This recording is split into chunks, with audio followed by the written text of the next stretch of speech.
আমার নবী মুহাম্মদুর রাসূলুল্লাহ সাল্লাল্লাহু আলাইহি সাল্লামকে আল্লাহ পাক মুজিজা কয়টা দিয়েছেন। আমার আল্লাহ বলেন, ও আমার হাবিব, আপনার মুজিজার কোনো হিসাব নাই। তার কারণ হলো আপনার মাথার থেকে পায়ের পাতা পর্যন্ত গোটা বডিটাই মুজিজা, জন্মের থেকে মৃত্যু পর্যন্ত গোটা জিন্দেগিটাই মুজিজা। হুজুর আকরাম সাল্লাল্লাহু আলাইহি সাল্লাম বসছেন মুজিজা, দাঁড়াইছেন মুজিজা, শুইছেন মুজিজা, ঘুমাইছেন মুজিজা, চোখ খুলে তাকাইছেন মুজিজা, চক্ষু বন্ধ করছেন মুজিজা, কথা বলছেন মুজিজা, চুপ করে রয়েছেন মুজিজা, রাসূল আঙ্গুল হেলারি দিছে মুজিজা, হাত লাড়া দিছে মুজিজা, হাঁটছে মুজিজা। আবু জাহেল রাসূল সাল্লাল্লাহু আলাইহি সাল্লামের সামনে এসে বলে, ভাতিজা ওই যে গাছটা, এই গাছটা যদি তোমার নবুয়তির সাক্ষী দেয় তাহলে মনে করবো তুমি নবী। রাসূল সাল্লাল্লাহু আলাইহি সাল্লাম বলেন, চাচা গাছটা কি জায়গার থেকে সাক্ষী দিলে হইব না কাছে আয়া? আমি তো জায়গার কথাই ভাবছিলাম, যদি তুমি কাছে আনতে পারো তাহলে আরো ভালো। হুজুর এইভাবে হাত দিয়ে ইশারা দিছেন, গাছ রাসূলের পাশে কাছে আইসা কালিমা পড়তে পড়তে বিদায় হয়ে গেছে। হযরত আদম আলাইহিস সালাম থেকে শুরু করে আল্লাহ পাক আমাদের নবী পর্যন্ত 1,24,000 নবী পৃথিবীতে প্রেরণ করেছেন। আমাদের নবী সর্বশেষ নবী। এরপরে দুনিয়াটা কিয়ামত, আর কোনো নবী পৃথিবীতে আসবে না। এই ব্যাপারে আপনাদের কারো কাছে দ্বিমত আছে? এটাও কেউ কয় না, আসতে কয়। এবার মাসলা শুনবেন, ফতোয়া। যদি দ্বিমত থাকে তাইলে আপনার ঈমান নাই। আমার নবীর পরে কোনো নবী নাই, কিয়ামত পর্যন্ত এই সৃষ্টি জগতে আর কোনো নবী আসবে না। এর মধ্যে যদি আপনার কোনো দ্বিমত থাকে তাইলে হারা কাফের, ডাইরেক্ট কাফের, বিনা দলিলে কাফের, দলিল সারা কাফের। এইটুক সহজ বাংলা বুঝছেন তো? সহজ বাংলায় কথা হবে, ভালো করে বুঝেন। যেই কথাটা বলতে চাই সেটা হলো, আদম আলাইহিস সালাম দুনিয়াতে প্রথম আসছেন। আদমের সন্তান আদি ছিল কিনা? আদম আলাইহিস সালামের সন্তান না হইলে আমরা আইলাম করতে গিয়ে? হ্যাঁ, ইব্রাহিম আলাইহিস সালামের যুগে কি পৃথিবীতে কোনো মানুষ আছিল? কথা বলেন, কথা বলেন। নূহ আলাইহিস সালামের যুগে আসছিল? আরে আল্লাহ তো মানুষের জন্যই নবী পাঠাইছে। কার হেদায়েতের জন্য নবী পাঠাইছে? মানুষকে জান্নাতের পথ দেখাইবার জন্যে, আল্লাহকে চিনাইবার জন্যে মানুষ পৃথিবী কেন আসছেন, তার কাজ কি, কোন কাজ করলে আল্লাহরে পাবে, কোন কাজ করলে জান্নাতে যাবে, এইটা বুঝাইবার জন্যে, জানাইবার জন্যে আল্লাহ নবী পাঠাইছে। তো হযরতে নূহ আলাইহিস সালামের সময় মানুষ ছিল? মূসা আলাইহিস সালামের যুগে ছিল না? ঈসা আলাইহিস সালামের যুগে? আদম আলাইহিস সালাম থেকে ঈসা আলাইহিস সালাম পর্যন্ত 1,24,000 নবীর যুগে মানুষ ছিল। আল্লাহ যদি ইচ্ছা করতেন তাইলে কি আমাদেরকে ওই সমস্ত নবীর যুগে দুনিয়াতে পাঠাইতে পারত না? আল্লাহর ক্ষমতা নাই? পারত কিনা? পারত কিনা? আল্লাহ তাবারক ওয়া তাআলা আমাদেরকে ওই সমস্ত নবীর যুগে পৃথিবীতে না পাঠাইয়া বিশ্ব নবী, আখেরি নবী, শ্রেষ্ঠ নবী, গোটা সৃষ্টি জগতের নবী মুহাম্মদুর রাসূলুল্লাহর যুগে পৃথিবীতে পাঠাইছে। এখন থেকে নিয়ে যদি মৃত্যুর আগ পর্যন্ত সেজদায় পড়ে থাকেন, আল্লাহর দরবারে শুকরিয়া তান, শুকরিয়া আদায় হবে না? যে হযরত মূসা আলাইহিস সালাম আল্লাহরে বলছে, আল্লাহ আমার লাঠিরও দরকার নাই, নবুয়তিরও দরকার নাই, আখেরি নবীর উম্মত বানাও। আপনারা কোনোদিন কইছিলেন? হ্যাঁ, নবীরা আল্লাহ পাকের দরবারে বলছেন, আল্লাহ নবী না বানায়া আখেরি নবীর উম্মত বানাও। আপনারা বলছিলেন? বিনা বলাতে আল্লাহ তাবারক ওয়া তাআলা আখেরি নবীর উম্মত বানাইছে। খুশি না বেজার? সবাই খুশি না? মুহাম্মদুর রাসূলুল্লাহ সাল্লাল্লাহু আলাইহি ওয়াসাল্লামের উম্মত, আমাদেরকে আল্লাহর নবী মুহাম্মদুর রাসূলুল্লাহ সাল্লাল্লাহু আলাইহি ওয়াসাল্লামের উম্মত বানায়া আল্লাহ পাক আমাদের উপরে সবচাইতে বড় ইহসান করেছেন, সবচাইতে বড় দয়া করেছেন। ঠিক কিনা বলেন? অন্যান্য নবী আর আমাদের নবীর মধ্যে কোনো পার্থক্য তো নাই, সামান্য। হ্যাঁ, সামান্য না বেশি? যত নবী দুনিয়াতে আসছে সমস্ত নবীকে আল্লাহ পাক 3 প্রকারের দায়িত্ব দিয়ে পাঠাইছে। নির্দিষ্ট একটা এলাকার জন্য নবী, আমাদের বাংলাদেশের এখন বর্তমান যে অন্তর্বর্তীকালীন সরকারের প্রধান ডক্টর ইউনূস সাহেব, ওনার এলাকা কি পুরা ভারতবর্ষ না বাংলাদেশ? একজন এমপির একটা এলাকা আছে না, আছে না? নির্দিষ্ট এলাকার জন্য নবী, নির্দিষ্ট জাতি গোষ্ঠীর জন্য নবী।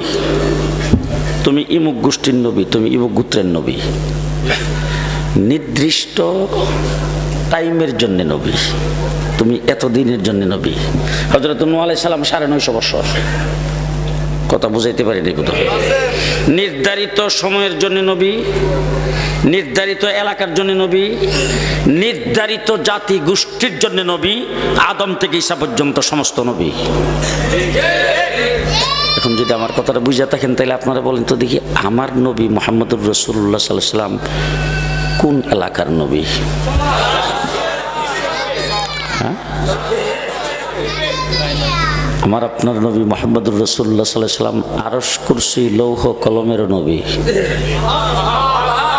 আসমানের নবী, জমিনের নবী, চন্দ্র সূর্যের নবী, হুর গিলমানের নবী, ফেরেশতাদের নবী, জিন্নাতের নবী, পোকামাকড়ের নবী, নদী নালার নবী, মাছের নবী, গাছের নবী, স্কুল সৃষ্টি জগতের নবী।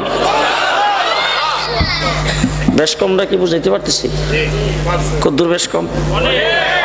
যে এক কথাই যদি আপনাদেরকে বুঝাই, আমি মনে রাখার মতো, ভালো করে মনে রাখবেন, আমার আল্লাহ হলেন রাব্বুল আলামিন, আমার নবী হইলেন রাহমাতুল লিল আলামিন।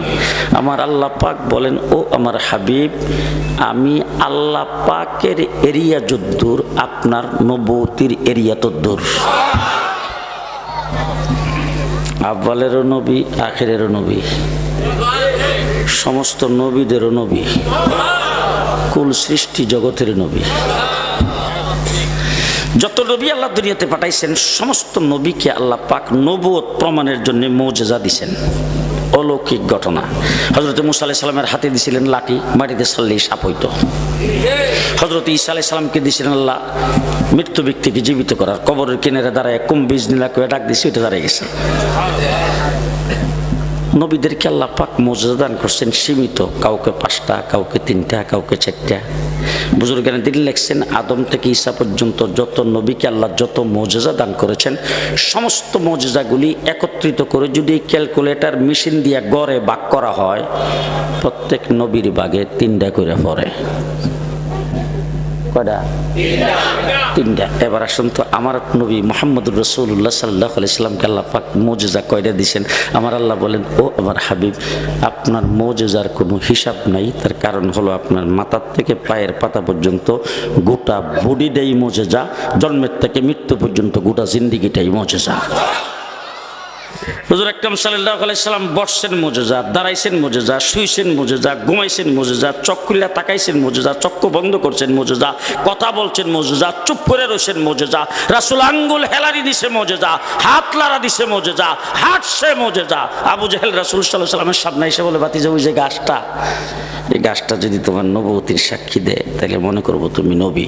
রাসূল সাল্লাল্লাহু আলাইহি সাল্লাম বলেন, চাচা গাছটা কি জায়গার থেকে সাক্ষী দিলে হইব না কাছে আয়া? আমি তো জায়গার কথাই ভাবছিলাম, যদি তুমি কাছে আনতে পারো তাহলে আরো ভালো। হুজুর এইভাবে হাত দিয়ে ইশারা দিছেন, গাছ রাসূলের পাশে কাছে আইসা কালিমা পড়তে পড়তে বিদায় হয়ে গেছে।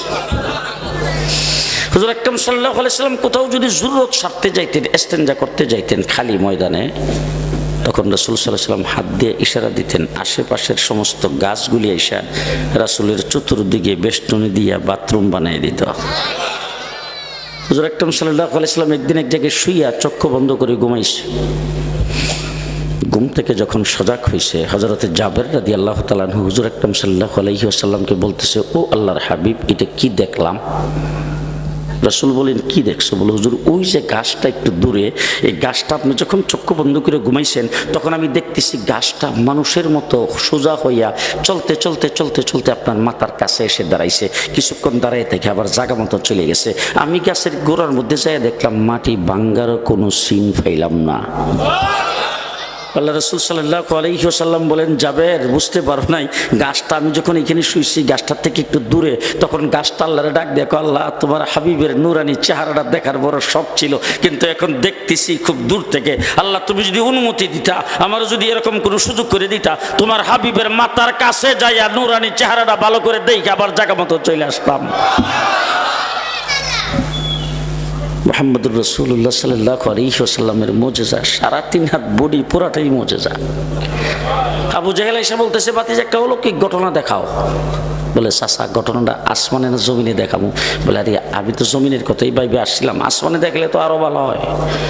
পূর্ণিমার চন্দ্রী রাত্র 14 তারিখের রাসূল খোলা আকাশের নিচে যাইয়া আঙ্গুলটা এইভাবে ইশারা দিছে, আকাশের চন্দ্র 2 ভাগ হইয়া 2 দিকে পড়ে গেছে। মুহাম্মদুর রাসূলুল্লাহ সাল্লাল্লাহু আলাইহি ওয়াসাল্লাম তার 3.5 হাত বডি পুরাটা মুজিজা, জন্ম থেকে মৃত্যু পর্যন্ত গোটা জিন্দেগিটাই মুজিজা। যত নবী দুনিয়াতে আগমন করেছেন, সমস্ত নবীর কাছে নবুয়ত প্রমাণের জন্য আল্লাহ তাবারক ওয়া তাআলা জিবরাইল আমিনকে প্রেরণ করেছেন। জিবরাইল আমিনের ব্যাপারও বুজুর্গানে দিন লেখছেন যে আদম থেকে ঈসা পর্যন্ত যত নবীর কাছে জিবরাইল যতবার আগমন করেছেন, সবগুলো একত্রিত করে যদি ক্যালকুলেটর মেশিন দিয়ে যদি গড়ে ভাগ করা হয়, প্রত্যেক নবীর ভাগে গড়ে 3 বার করে পড়ে। কয়বার? 3 বার। আর আমার নবী মুহাম্মদুর রাসূলুল্লাহ সাল্লাল্লাহু আলাইহি সাল্লামের কাছে জিবরাইল আগমন করেছেন 23 বছরের নবুয়তি জিন্দেগিতে 24,000 বার। এত জোরে সুবহানাল্লাহ কইলে পাড়া মহল্লাতে মানুষ শুনবে, আসতে কয় না। কয়বার? সেই নবীর উম্মত খুশি না বেজার?